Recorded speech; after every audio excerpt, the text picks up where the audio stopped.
Bonjour à tous. Donc, la vascularisation tumorale dans les cancers du poumon. C'est ainsi que la croissance tumorale se produit dans les cancers du poumon.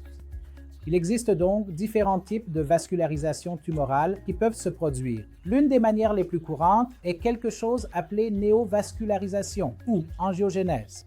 L'angiogénèse signifie la génération de nouveaux vaisseaux sanguins. La tumeur a la capacité, ou le cancer a la capacité, de générer ses propres vaisseaux sanguins. Et grâce à cela, elle obtient un approvisionnement en sang du corps par sa propre vascularisation ou ses propres vaisseaux sanguins. C'est l'une des manières les plus courantes par lesquelles elle peut générer un effet de vascularisation.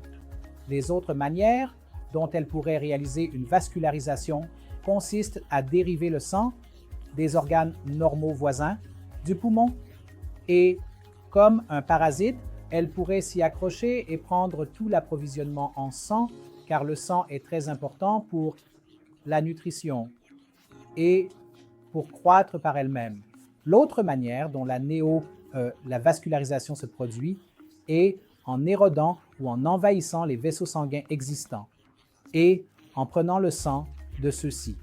Ensuite, l'autre technique consiste à rendre les vaisseaux sanguins très perméables. Ils ne sont pas capables de retenir le sang et ils ne sont pas capables de transporter le sang, les vaisseaux sanguins. Cela les rend très poreux ou très perméables et détourne toute la nutrition, qui est censée aller aux structures normales, et c'est ainsi que la croissance se produit.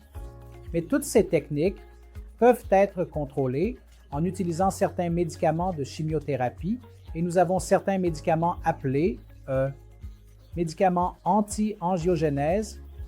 Ce sont des médicaments ciblés qui visent en fait la vascularisation, la néovascularisation et l'angiogénèse. Ils sont appelés bevacizumab et ce médicament particulier peut être utilisé avec d'autres agents de chimiothérapie pour contrôler cette vascularisation. Merci.